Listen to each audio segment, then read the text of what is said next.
ये आता है, इसका यही जो होल है, दिस इज 22 mm।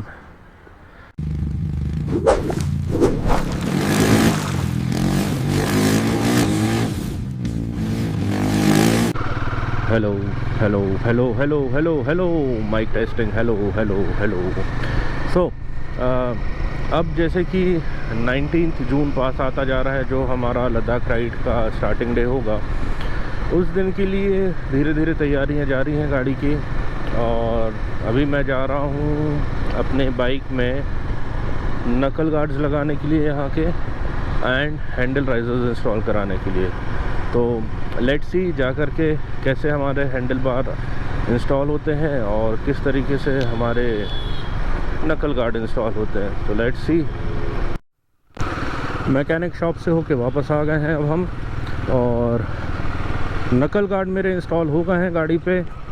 मैं गया था ये नकल गार्ड्स, और दूसरी चीज़ हमारी हैंडल बार राइजर्स इंस्टॉल कराना। अच्छा, अब क्या हुआ, हैंडल बार राइजर्स मैंने मंगाए थे मोटो वोल्फ के, जो एंगल में रहते हैं, जिससे गाड़ी का हैंडल ऊंचा प्लस थोड़ा सा पास भी आ जाता है। लेकिन उसमें एक इशू आ गया। उसमें आते हैं दो वेरिएशन, एक आता है 22 mm का, एक आता है 28 mm का। अगर आप मोटो वोल्फ से ये ले रहे हैं प्रोडक्ट, तो ध्यान रखें, सिर्फ पढ़ के ना ले लें, क्योंकि उसमें लिखा हुआ है 22 mm वाला जो है, उसमें सबसे पहला नाम जो लिखा है वो लिखा है रॉयल एनफील्ड हिमालयन, कि वो कंपैटिबल रहेगा। अब रॉयल एनफील्ड हिमालयन मतलब वो 411 के लिए कंपैटिबल है। 450 का जो हैंडल बार का मिड सेक्शन है, जहाँ पे वो फिट होगा, यानी कि ये वाला पोर्शन, ये थोड़ा मोटा है, जिसकी वजह से वो उस पर फिट नहीं हो रहा है। और अब वो उसको मुझे रिटर्न डालना पड़ेगा, और रिटर्न करके फिर 28 mm वाला मंगवाना पड़ेगा। 28 mm वाला मंगवाने के बाद उसे फिर इंस्टॉल कराएंगे, वो फिट हो जाएगा तो हमारा हैंडल बेटर हो जाएगा। लेट्स सी, आज उसे रिटर्न डालते हैं, वो कब तक आएगा और कैसे होगा। तो you have to know this thing before you order it, कि आप अपनी कंपैटिबिलिटी चेक कर लें कि जो प्रोडक्ट आप मंगा रहे हैं वो आपकी गाड़ी में फ़िट आ जाएगा या नहीं आएगा। अदरवाइज़ ऐसे ही मेरी तरह जा कर के आपको पहले परेशान होना पड़ेगा और फिर डिसअपॉइंट होकर के वापस आना पड़ेगा। मेरा मकसद यही है कि अगर मैं कोई चीज़ करवाता हूँ अपनी तरफ से, तो उससे रिलेटेड कोई भी इन्फॉर्मेशन हो मैं आपको दे पाऊँ, कि उसमें अगर कोई प्रॉब्लम आ रही है तो वो प्रॉब्लम मैंने जो फेस करी हो, वो मेरी प्रॉब्लम से ही आप सीख लें और आपको वो प्रॉब्लम फेस ना करनी पड़े। और ये जो अभी हमने बार्क बस्टर के रेप्लिका इंस्टॉल करे हैं अपनी बाइक पे, दैट मीन्स ये नकल गार्ड्स, इसका भी मैं आपको क्लोज़अप से थोड़ा सा व्यू भी दिखा दूंगा कि ये कैसे दिख रहा है और इनकी फ़िटिंग कैसे आ रही है। तो मिलते हैं next section of the video में।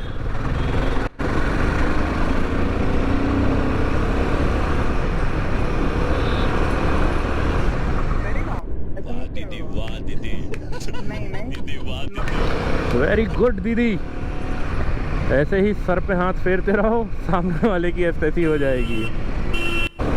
अच्छा, दूसरी चीज़, अभी मैंने हमारी जो माइक है मेरा, अभी तक मैं जितने वीडियोस डाल रहा था उसमें वन ऑफ माय फ्रेंड्स जो सजेशंस भी देता रहता है मुझे वीडियो से रिलेटेड और इन्फॉर्मेशन भी बताता रहता है, उसने मुझे ये बताया है कि मेरा जो ऑडियो सेटअप है, उस ऑडियो सेटअप की आवाज़ प्रॉपर नहीं आ रही थी। तो अगर आपने मेरे पुराने वीडियोस देखे हैं तो आपको उस आवाज़ का डिफरेंस भी पता चल जाएगा, पहली चीज़। और दूसरी चीज़ कि मैंने अभी उसके लिए कैट फर मंगाया था, जिससे कि विंड नॉइज़ थोड़ी सी घट जाए, आवाज़ की क्लैरिटी थोड़ी सी बढ़ जाए। तो वो भी मैंने अभी इस पर लगा लिया है। अब देखते हैं कि आवाज़ में क्या डिफरेंस आ रहा है। स्पेशली पीयूष भाई, आप बताइएगा कि आवाज़ ये बेटर हुई है कि नहीं हुई है।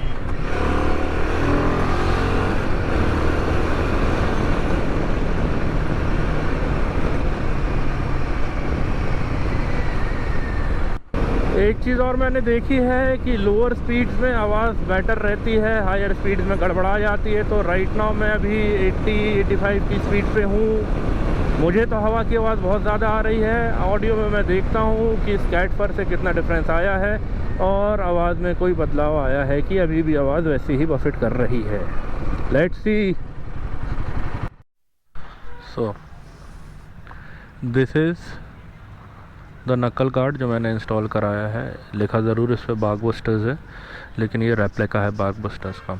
इसकी फ़िटिंग थ्रू दिस वेट यहाँ होती है फिटिंग इसकी, ठीक है। अब ये हो गई एक चीज़ जो मेरे को अभी लगवानी है, लगा ली है मैंने। और दूसरी चीज़ मुझे ये राइज़र लगाना था यहाँ, जिसके साथ लेट मी शो यू क्या प्रॉब्लम हुई है।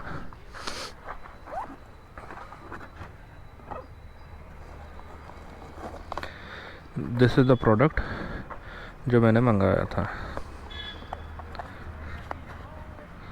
इसके साथ ये आता है। इसका यही जो होल है, दिस इज़ 22 mm। अब फ़र्क इससे क्या पड़ रहा है मैं आपको ये भी दिखा देता हूँ।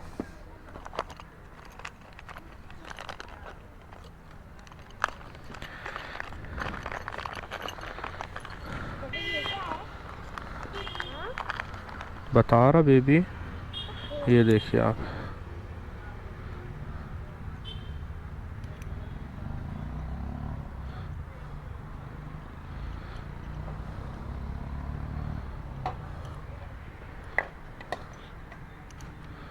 पकड़े रहो उसको आप। देखो जोकर, क्या? Joker baby. अब देखिए, ये इसका सर्कमफ्रेंस है, जिसको अगर यहाँ जब लगाएंगे तो इफ़ यू कैन सी इसके बीच में यहाँ पे गैप आ रहा है। इस वजह से ये सैंडल पे फिट नहीं होगा। अब जो 28 mm है उसका ये सर्कमफ्रेंस थोड़ा सा ज़्यादा होगा, जिसकी वजह से इसकी फ़िटिंग प्रॉपर आएगी। तो अब अगेन अब हमें क्या करना पड़ेगा, इसको रिटर्न पे डालना पड़ेगा, और रिटर्न पे डालकर हमको इसका दूसरा पीस मंगवाना पड़ेगा जो कि थोड़ा बड़े साइज़ में है। तो ये परफेक्टली फिट होने लगेगा गाड़ी में।